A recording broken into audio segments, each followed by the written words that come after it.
आज वेस्टीज में 200 से ज्यादा ऐसे एग्जाम्पल हैं जिन्होंने वेस्टीज शुरू किया और आज इस दुनिया में नहीं है, लेकिन आज भी उनके परिवार को पैसा जा रहा है। शायद आप में से बहुत कम लोगों ने इनका नाम सुना हो। इनका नाम है मिसेस स्नेहलता मिश्रा मैडम। इनको आपने बहुत कम लोगों ने देखा होगा, शायद कुछ लोगों ने देखा भी हो। अगर आप इनको देखना चाहते हैं तो लीडिंग लेडी बुक में इनकी फोटो लगी है। ये काम कभी इन्होंने नहीं किया। ये काम बिल्कुल इनके लिए वैसा ही था जैसे लोग आपको कहते हैं। कई लोग आपको समझाते होंगे और कई लोग आपको कहते होंगे ये तो चेन बनाने वाला काम है, ये करोगे बर्बाद हो जाओगे, बेकार का काम है, पागलों का काम है। कई प्रकार से लोग आपको कई प्रकार की बातें आपके दिमाग में डालते हैं। और ठीक यही बातें ये कहा करती थी अपने हस्बैंड को, जिन्होंने ये काम शुरू किया। इनका नाम था प्रकाश शंकर मिश्रा जी। आज ये हमारे बीच इस दुनिया में नहीं है। इन्होंने एक काम शुरू किया अपने रिटायरमेंट के बाद। ये गवर्नमेंट एम्प्लॉय थे, रिटायर हुए।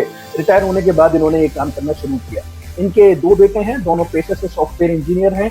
एक अमेरिका में सेटल्ड है, एक पुणे में सेटल्ड है। बोथ आर वेल ऑफ, दोनों वेल ऑफ हैं, वेल सेटल्ड हैं।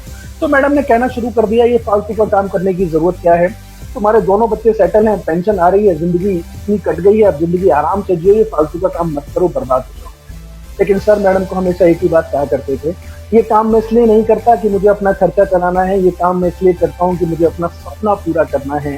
और उनका सपना था लखनऊ में अपना खुद का एक बंगला बनवाना। काम करते रहे करते रहे करते रहे, तो एक टाइम ऐसा आया कि इनका चेक 50 से 55 हजार रुपए के बीच में हो गया। लेकिन मैडम इनको कहती रही ये फालतू का काम है, ये काम करोगे तो बर्बाद हो जाओगे। लोग आपको भी कहते हैं ये काम करोगे तो बर्बाद हो जाओगे। लोग आपको भी यही कहते होंगे ये काम करोगे तो बर्बाद हो जाओगे। लेकिन जरा आप मुझे ये बात बताइए, लोग आपको कहते हैं ये काम करोगे तो बर्बाद हो जाओगे, बर्बाद होने के लिए कोई शर्त होती है? कोई शर्त होती है? कोई शर्त होती है बर्बाद होने के लिए? आप कहेंगे नहीं, कुछ कहेंगे हाँ, लेकिन बर्बाद होने के लिए शर्त होती है। सबसे पहली शर्त होती है, बर्बाद कौन होगा? जो पहले से आबाद होगा। आबाद हम हैं नहीं, बर्बाद हम प्रॉपर हो रहे हैं। कभी आपने किसी न्यूज हेडलाइन में या कभी किसी टीवी चैनल पर ब्रेकिंग न्यूज को देखा, एक बर्बाद आदमी बर्बाद हो गया? कभी सुना आपने? आबाद हम हैं नहीं, बर्बाद हम प्रॉपर हो रहे हैं। कैसी बर्बादी है?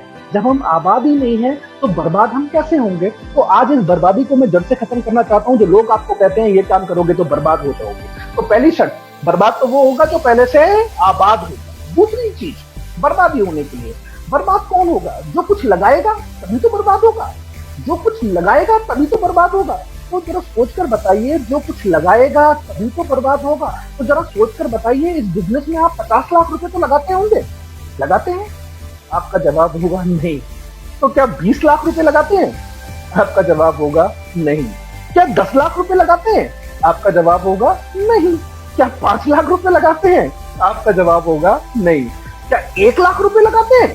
आपका जवाब होगा नहीं। क्या 50,000 रुपए लगाते हैं? आपका जवाब होगा नहीं। क्या 10,000 रुपए लगाते हैं? आपका जवाब होगा नहीं। क्या 5,000 रुपए भी लगाते हैं? बहुत से लोग तो वो भी नहीं लगाते। कि इंसान बिना 5,000 रुपए लगाए भी बर्बाद हो रहा है, ये कैसी बर्बादी है? कभी आपने किसी इंसान को सुना, एक इंसान ने 5,000 रुपए लगाए बर्बाद हो गया? कभी सुना आपने? कभी अपनी जिंदगी में सुनने को मिला? लेकिन वेस्टीज में तो आपको रोज लोग यही कहते हैं ये काम करोगे तो बर्बाद हो जाओगे। जरा आप मुझे बताइए, साबुन, तेल, क्रीम, शैम्पू यूज करना क्या बर्बादी है? अगर ये बर्बादी है तो हिंदुस्तान का हर घर बर्बाद तो होता ही है। हर घर बर्बाद तो होता ही है, और इस बर्बादी को रोकने की हिम्मत आपके पास नहीं है। इस बर्बादी को रोकने की हिम्मत आपके पास नहीं है। वो बात अलग है कि कभी आपने किसी इंसान को कहते हुए सुना हो एक इंसान चाय पीते पीते बर्बाद हो गया। कभी आपने सुना? कभी ऐसा आपको सुनने को मिला कि कोई इंसान साबुन से नहाते नहाते बर्बाद हो गया?